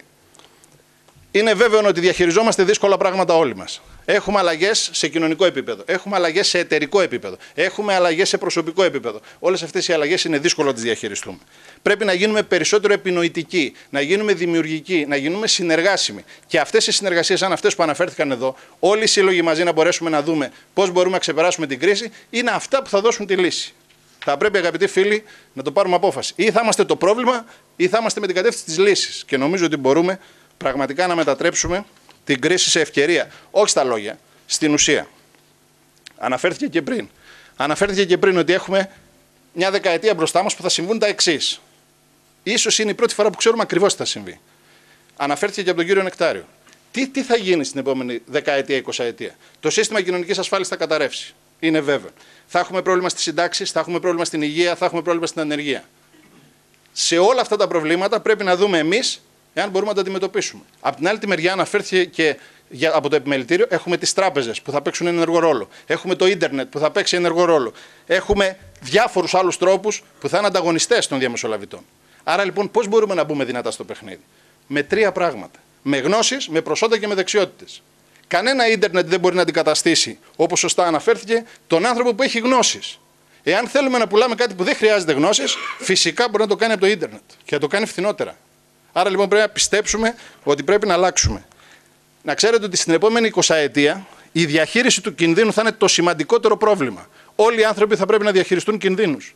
Και ξέρετε πώς θα γίνει η διαχείριση? Όχι σε κοινωνικό επίπεδο, όπως γινόταν στη δεκαετία του 80, σε εξατομικευμένο. Ο καθένας μόνος του θα πρέπει να βρει τον τρόπο να διαχειριστεί τους κινδύνους. Και εδώ είναι ο δικός μας ρόλος. Να βρεθούμε δίπλα του. Άρα λοιπόν χρειάζεται επαγγελματισμός. Αγαπητοί φίλοι, μπορούμε να φτάσουμε στο στόχο μας. εάν πιστέψουμε στον δρόμο που έχουμε επιλέξει και να ξεπεράσουμε χωρίς υπαναχωρήσεις τα εμπόδια. Εάν κοιτάμε τα εμπόδια και όχι το στόχο, θα χαθούμε. Είναι βέβαιο και δεν μπορούμε να πετύχουμε τίποτα. Θα ήθελα κλείνοντας να πω ότι ένα πράγμα είναι στο χέρι μας, να αλλάξουμε τον εαυτό μας. Και εκεί πρέπει να επενδύσουμε. Αυτή είναι η άποψη του Ινστιτούτου, ότι μπορούμε να επενδύσουμε στον εαυτό μας και να τον βελτιώσουμε. Και θα ήθελα να πω ότι αξιοποιώντας τις προσπάθειες όλων που θέλουν να μας βοηθήσουν, όπως είναι οι σύλλογοι αυτή τη στιγμή, όπως είναι και ο κύριος Χατζηθεοδοσίου με όλα αυτά που είπε, θα μπορέσουμε να κάνουμε αυτό που πραγματικά πρέπει να κάνουμε. Να μπορέσουμε δηλαδή να παρέχουμε ασφάλεια στον πελάτη μας για να πραγματοποιήσει εκείνος τα δικά του όνειρα. Σας ευχαριστώ.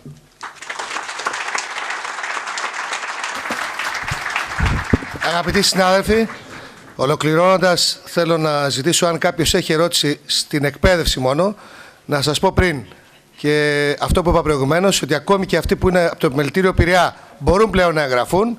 Οι εγγραφές είναι μέχρι τις 7 Νοέμβρη, γίνεται στο ΙΑΣ, θα γίνονται και από την ηλεκτρονική πλατφόρμα, θα μπορούν να γίνουν άμεσα. Θα πάρετε πρόγραμμα εκπαίδευσης για το πότε θα γίνουν οι υπολογίσεις που θα ξεκινήσουν γύρω στις 15 με 17 Νοέμβρη και θα τελειώσουν το αργότερο στις 15 Δεκέμβρη, η πρώτη φάση, η δεύτερη αργότερα. Εγώ πρέπει να σας πω ότι νομίζω ότι πιστήκατε ότι σε κάποια από αυτά τα θέματα ή σε όλα θα πρέπει να συμμετέχουμε όλοι για να ξέρουμε ποια είναι τα θέματα που μας απασχολούν στο μέλλον. Να παρακαλέσω λοιπόν να πάρετε όλοι μέρος. Εμείς θέλουμε μακάρι να ξεπεράσει το στόχο μας και 600 και 800 να είναι, θα αντέξουμε να κάνουμε το πρόγραμμα. Και να παρακαλέσω ακόμη ότι αν κάποιος θέλει να κάνει ερώτηση πάνω μόνο στα θέματα εκπαίδευσης που είπαμε, κάτι που δεν κατάλαβε, να την κάνει για να ολοκληρώσουμε τη συνάντηση.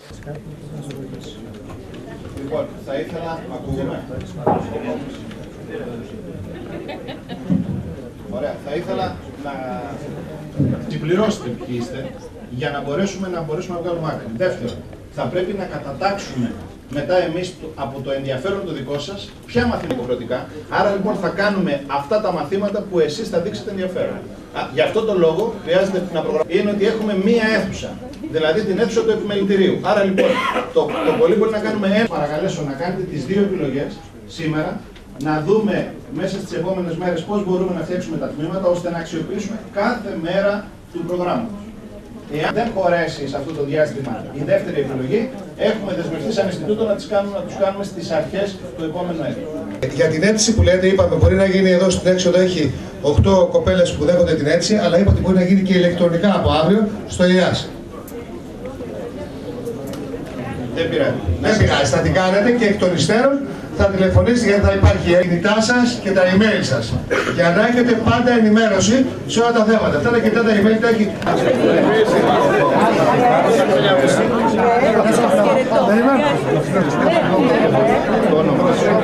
Την ιδιότητά σου, ο αριθμός του Μητρώου του Επιμελητηρίου, αν το θυμάσαι, δεν πειράζει.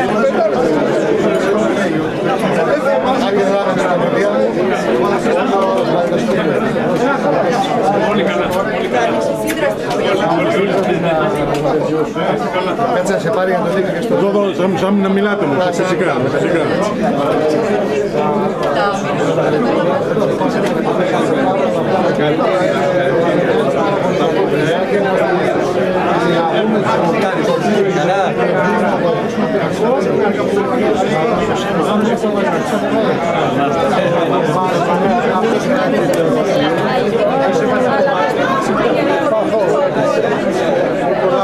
Θα κάνετε μεταγραφή στο δικό μου. Δεν θα πω κάτι σχεδιάζει. Και εμείς είμαστε Αθηνών. Εμείς τους λέμε, σας αρέσει που το κάναμε εμείς. Κάντε το και στην Καλκίδα. Εμείς είμαστε Αθηνών. Θα σου πω ένα.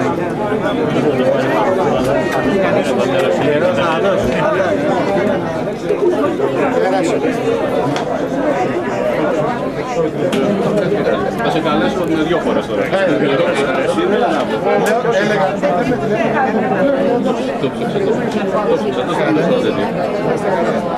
Εγώ σας ευχαριστώ πολύ. Καλή Γεια σας κυρία Δημητριάδη, τι κάνετε? Είστε καλά?